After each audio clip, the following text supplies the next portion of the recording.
कोरडा church fellowship YouTube channel तरफ आपण मानक मो स्वागत जनाए। आसतु आउ एक शिक्षा नहीं आम मैंने अल्प समय आलोचना करवा। आज आलोचनार शीर्षक है परिवार रे ख्रीष्टीय आचरण। परिवार रे ख्रीष्टीय आचरण से संपर्क में आमने पवित्र धर्मशास्त्र बाइबल रु अल्प समय आलोचना करवा।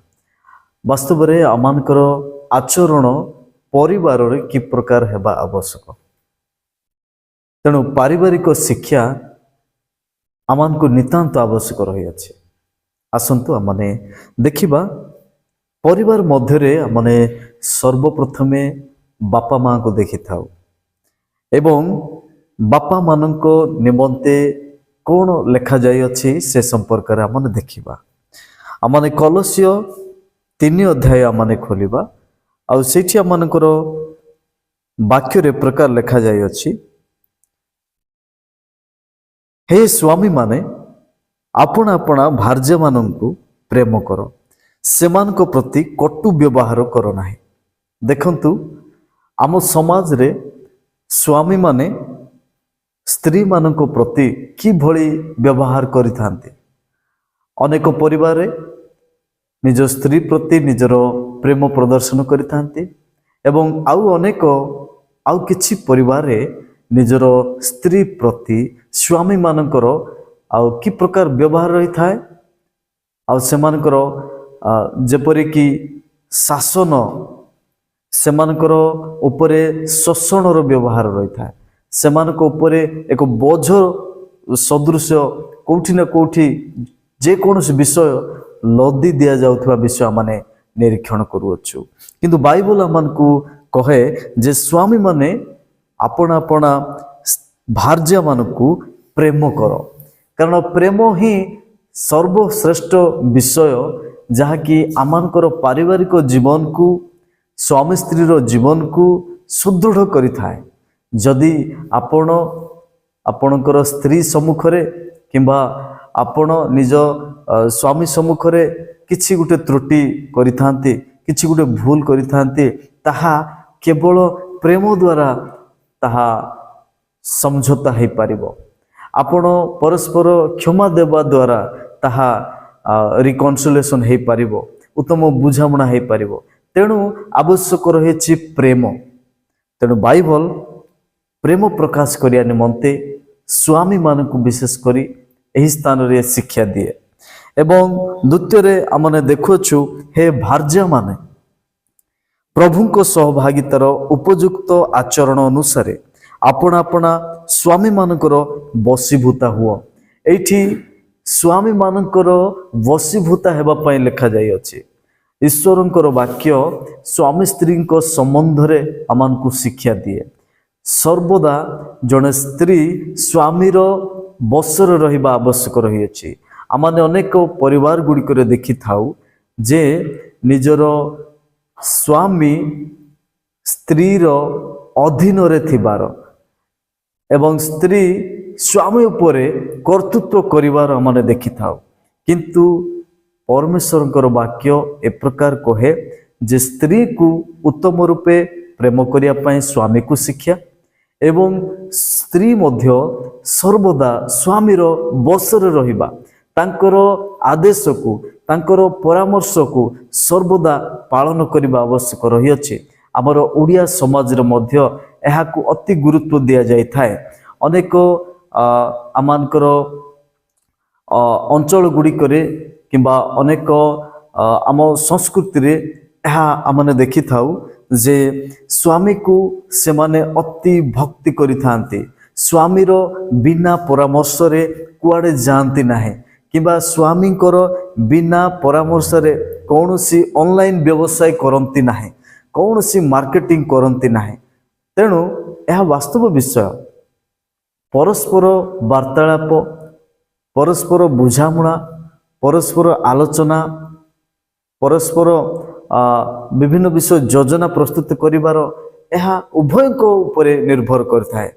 उभय यह स्थिर करवा उचित। एवं आउ गोटे विषय परिवार जो ख्रीष्टीय आचरण आमानकर रहिबा आवश्यक। सेथि मध्यरु आमने देखुछु ପିଲାମାନେ।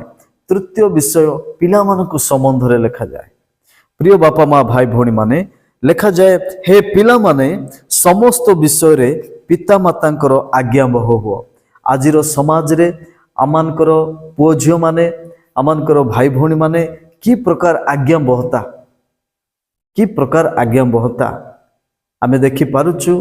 ବର୍ତ୍ତମାନ ସମାଜ ଭ୍ରଷ୍ଟ ଆଡ଼େ ଗତି କରୁଛି। ଯେବେଠାରୁ ମୋବାଇଲ ଯୁଗ ଆରମ୍ଭ ହେଲା, ଯେବେଠାରୁ ସୋସିଆଲ ମିଡ଼ିଆ ଆରମ୍ଭ ହେଲା, ମୋବାଇଲରେ ଅଧିକ ସେମାନେ ସମୟ କ୍ଷେପଣ କରିଥାନ୍ତି। ପିଲାମାନେ ଆଉ ବାପା ମାଙ୍କ ସହିତ ଗୋଟିଏ ଘଣ୍ଟା ମଧ୍ୟ ରହିବାର ଦେଖାଯାଉନାହାନ୍ତି। କାରଣ ସେମାନଙ୍କର ପ୍ରତ୍ୟେକଙ୍କର ହାତରେ ଗୋଟିଏ ମୋବାଇଲ ଥାଉଛି ଆଉ ସେମାନେ ମୋବାଇଲ ସହିତ ସମୟ କ୍ଷେପଣ କରିବା ପାଇଁ ଚାହିଁଥାନ୍ତି। ଅନେକ ଗେମ୍ରେ, ଅନେକ ହ୍ୱାଟ୍ସଆପ୍ରେ, ଇନଷ୍ଟାଗ୍ରାମରେ, ଟ୍ୱିଟରରେ ବିଭିନ୍ନ ଯେଉଁ ଆପ୍ଲିକେସନ ଗୁଡ଼ାକ ରହିଅଛି ସେଥିରେ ମଜି ଯାଇଥାନ୍ତି, ଯେଉଁଥିପାଇଁ ସମୟ ଶେଷରେ କ'ଣ ହୋଇଥାଏ ନା ବାପା ମାଙ୍କର ଦୁଃଖର କାରଣ ହେଇଥାନ୍ତି। ପିଲାମାନେ ବାପା ମାଙ୍କୁ ଚିନ୍ତାରେ ପକାଇ ଦେଇଥାନ୍ତି। ତେଣୁ ପ୍ରିୟ ବାପା ମା ଭାଇ ଭଉଣୀମାନେ, ଆମମାନେ ପିଲାମାନଙ୍କ ଉପରେ ନଜର କରିବା ଆବଶ୍ୟକ, ସେମାନଙ୍କ ଉପରେ ଦୃଷ୍ଟି ରଖିବା ଆବଶ୍ୟକ। ବାଇବଲ କହେ ଆପଣା ପିତାମାତାଙ୍କର ଆଜ୍ଞାବହ ହୁଅ। ଆମମାନଙ୍କର ଭାଇ ଭଉଣୀମାନେ, ପୁଅ ଝିଅମାନେ କିଭଳି ଭାବରେ ସେମାନେ ବାପା ମାଙ୍କର ଆଜ୍ଞାଧୀନ ରହିବେ ଏବଂ ସ୍କୁଲରେ, କଲେଜରେ ମଧ୍ୟ ସେମାନେ ଯେପରି ଜଣେ ଆଜ୍ଞାବହ ଛାତ୍ରଛାତ୍ରୀ ହୋଇପାରିବେ, ଏହା ଉପରେ ସେମାନଙ୍କୁ ଆମେ ଗୁରୁତ୍ୱପୂର୍ଣ୍ଣ ଶିକ୍ଷାର ଦେବା ଆବଶ୍ୟକ ରହିଅଛି। ଏବଂ ଚତୁର୍ଥରେ, ଯେଉଁମାନେ କି ଆମମାନଙ୍କର ସହିତ କାର୍ଯ୍ୟ କରୁଛନ୍ତି, ଯେଉଁମାନେ ଆପଣଙ୍କର ଘରେ ରହୁଛନ୍ତି, ହୁଏତ ସେମାନେ ଆପଣଙ୍କର ସମ୍ପର୍କୀୟ ହେଇନାହାନ୍ତି, ହୁଏତ ସେମାନେ ଆପଣଙ୍କର ଅଧୀନରେ କାର୍ଯ୍ୟ କରିଥାନ୍ତି। ସେ ଡ୍ରାଇଭର ଭାଇ ହୁଅନ୍ତୁ, ସେ ଆପଣଙ୍କର ଘର ସଫା କରୁଥିବା ଭାଇ ଭଉଣୀ ହୁଅନ୍ତୁ, ଯେକୌଣସି ବ୍ୟକ୍ତି, ଯେକୌଣସି ଭାଇ ଭଉଣୀମାନେ ଆପଣଙ୍କ ସହିତ ରହୁଛନ୍ତି, ଆପଣଙ୍କୁ ମାଲିକ ଭାବୁଛନ୍ତି, କର୍ତ୍ତା ଭାବୁଛନ୍ତି, ସେମାନଙ୍କ ପାଇଁ ମଧ୍ୟ ବାଇବଲ ଏ ପ୍ରକାର କୁହେ, ଶିକ୍ଷା ଦିଏ। ହେ ଦାସମାନେ ମନୁଷ୍ୟକୁ ସନ୍ତୁଷ୍ଟ କଲା ପରି ଦୃଷ୍ଟି ଆଗରେ କର୍ମ ନ କରି ବରଂ ପ୍ରଭୁଙ୍କୁ ଭୟ କରି ହୃଦୟର ସରଳତାରେ ସବୁ ବିଷୟରେ ତୁମ୍ଭମାନଙ୍କ ଜାଗତିକ କର୍ତ୍ତାମାନଙ୍କ ଆଜ୍ଞାବହ ହୁଅ। ଏଇଠି ମଧ୍ୟ ଆମେ ଆଜ୍ଞାବହତାକୁ ଅତି ଗୁରୁତ୍ୱ ଦେଇ ଶିକ୍ଷା ଦେଇଥିବା ବିଷୟ ଦେଖୁଅଛୁ। ପ୍ରିୟ ବାପା ମା ଭାଇ ଭଉଣୀମାନେ, ଯେଉଁମାନେ ଆମମାନଙ୍କ ଅଧୀନରେ କାର୍ଯ୍ୟ କରୁଛନ୍ତି, ଆମମାନଙ୍କର ବିଭିନ୍ନ ବିଭାଗରେ ତଳ ଶ୍ରେଣୀରେ କାର୍ଯ୍ୟ କରୁଛନ୍ତି, ସେମାନଙ୍କୁ ମଧ୍ୟ ଆପଣମାନଙ୍କର ସିନିୟର ମାନଙ୍କର ଆଜ୍ଞାବହ ହେବା ଆବଶ୍ୟକ। ଆମମାନଙ୍କୁ ବାଇବଲ ଶିକ୍ଷା ଦିଏ। ତେଣୁ ପ୍ରଥମରେ ଆମମାନେ ପରିବାରରେ ଦେଖୁଅଛୁ ଯେ ଆମମାନଙ୍କର ଆଚରଣ କି ପ୍ରକାର ହେବା ଆବଶ୍ୟକ। ପିଲାମାନଙ୍କ ସମ୍ମୁଖରେ ବାପା ମାଙ୍କର ଆଚରଣ ଏବଂ ବାପା ମା ମାନେ କି ପ୍ରକାର ଭାବରେ ପିଲାମାନଙ୍କୁ ସୁଶାସନ କରିବେ, ଯେପରି ସେମାନେ ବାପା ମାଙ୍କ ସମ୍ମୁଖରେ ଆଜ୍ଞାଧୀନ ହୋଇପାରିବେ, ଆଜ୍ଞାବହତାର ଜୀବନ କାଟିପାରିବେ। ଏବଂ ଆମେ ଦେଖୁଥିଲୁ ଯେ ସ୍ୱାମୀ ସ୍ତ୍ରୀଙ୍କର ବୁଝାମଣା, ସୁସମ୍ପର୍କ, ଏହା ନିଶ୍ଚିତ ଭାବରେ ଅତି ମୁଖ୍ୟ ବିଷୟ ଅଟେ ପରିବାରକୁ ସୁଦୃଢ଼ କରିବା ପାଇଁ। ତେଣୁ ମୋର ପ୍ରିୟ ବାପା ମା ଭାଇ ଭଉଣୀମାନେ, ଆସନ୍ତୁ ଏହି ପ୍ରକାର ଶିକ୍ଷାକୁ ଆମମାନେ ପ୍ରୟୋଗ କରୁ ନିଜ ପରିବାରରେ। କାରଣ ଏହା ଖ୍ରୀଷ୍ଟିଆନ ପରିବାର ନିମନ୍ତେ କେବଳ ହିଁ ନୁହେଁ, ଆମ ପ୍ରତ୍ୟେକ ସମ୍ପ୍ରଦାୟରେ ଏହା ଏକ ଉତ୍ତମ ଶିକ୍ଷା। ଏହି ପରିବାର, ଏ ପ୍ରକାର ପରିବାରକୁ ଅନେକ ସମାଜରେ ଆମମାନଙ୍କର ଆଦର୍ଶ ପରିବାର ଭାବରେ ପରିଗଣିତ ହେବା ଆବଶ୍ୟକ ରହିଛି। ତେଣୁ ଆସନ୍ତୁ ଆମମାନେ ପ୍ରାର୍ଥନା କରିବା, ଆମମାନେ କି ପ୍ରକାର ଭାବରେ ନିଜ ପରିବାରରେ ଏହି ଆଚରଣକୁ ଲାଗୁ କରିପାରିବା। ପ୍ରଭୁ ଆମ ସମସ୍ତଙ୍କୁ ଆଶୀର୍ବାଦ କରନ୍ତୁ। ଆସନ୍ତୁ ଆମମାନେ ପ୍ରାର୍ଥନା କରିବା।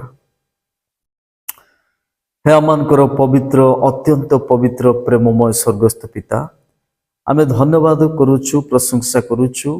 ଏହି ସମୟରେ ତୁମେ ଆମମାନଙ୍କୁ ଉପଯୋଗୀ ବାକ୍ୟ ଦେଇଅଛ, ଯୁଗ ଉପଯୋଗୀର ବାକ୍ୟ ଦେଇ ଆମମାନଙ୍କ ପରିବାରକୁ ଶିକ୍ଷିତ କରିବା ପାଇଁ ଏବଂ ଆଚରଣରେ ପରିବର୍ତ୍ତନତା ଆଣିବା ପାଇଁ ଏକ ବାଧ୍ୟ ସନ୍ତାନ ସନ୍ତତି ଗଠନ କରିବା ପାଇଁ ଉତ୍ତମ ବାପା ମା ହେବା ପାଇଁ ଯେଉଁ ଶିକ୍ଷା ତୁମେ ଦେଇଅଛ ଏଥିପାଇଁ ଆମେ ଧନ୍ୟବାଦ ଦେଉଅଛୁ। ଦେଖୁଥିବା ପ୍ରିୟ ଭାଇ ଭଉଣୀମାନଙ୍କୁ, ଦେଖୁଥିବା ପ୍ରିୟ ବାପା ମା ଭାଇ ଭଉଣୀମାନଙ୍କୁ ପ୍ରଭୁ ଏହି ଶିକ୍ଷା ଦ୍ୱାରା ପ୍ରଭୁ ବିଶେଷ ଭାବରେ ଅନୁଗ୍ରହ ଆସୁ, ଆଶୀର୍ବାଦ ଆସୁ। ପ୍ରତ୍ୟେକ ପରିବାରରେ ପ୍ରଭୁ ଏ ପ୍ରକାର ପ୍ରେମର ଆଚରଣ, ବାଧ୍ୟତାର ଆଚରଣ ଜୀବନରେ ଆସୁ ବୋଲି ଆମେ ପ୍ରାର୍ଥନା କରୁଛୁ।